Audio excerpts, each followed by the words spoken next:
کرنے والا میری آج کی تقریر اس بو کے نام جو کشمیر کے راستوں پر میرا استقبال کرتی ہے.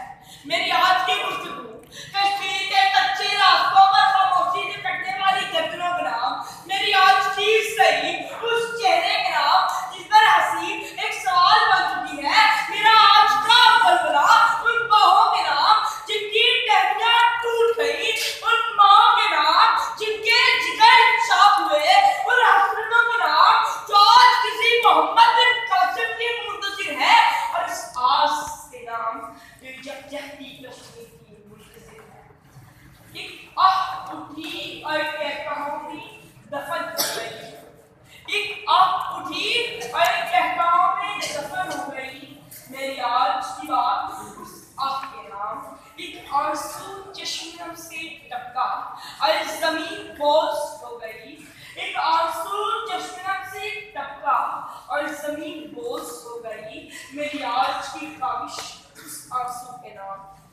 جاننے والا ذرا میرے ساتھ آئی اور تاریخ کی انگلی کو پکڑ کر ہم ماضی میں جانتے ہیں تو کیا لیتے ہیں کہ مسلمان بعد آسین بیابن اللہ جمیعہ ولا تفرقوا کی اپنی تفسیر بنے, کل جسد الواحد کا پیکر بنے, رحماء بینہم کا اپنی عکس بنے, جو بڑے تو بڑھتے ہی چلے گئے اور اللہ کا پیغام پوری دنیا میں آپ کرتے ہی چلے گئے, اور یورپ کے کلیساؤں اور افریقہ کے تپتے صحرا میں آزادی پھوٹی.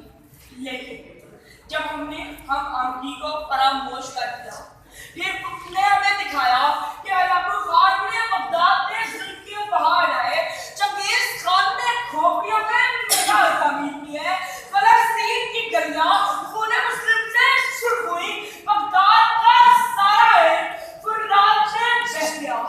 جی ہاں جناب, یہ وہی فرات تھا کہ اس کی پیدادا تشخص تار ہوگیت اور اس وقت کے مسلمانوں کا ایک صحیح حصہ ہوا. زندگی قطرے کو سکھلاتی ہے اسراری حیات, یہ کبھی گوہر کبھی شبنم کبھی آنسو ہوا. آبرو تیری ملت کی جمعیت سے تھی, جب یہ جمعیت گئی دنیا میں رسوا تو ہوا.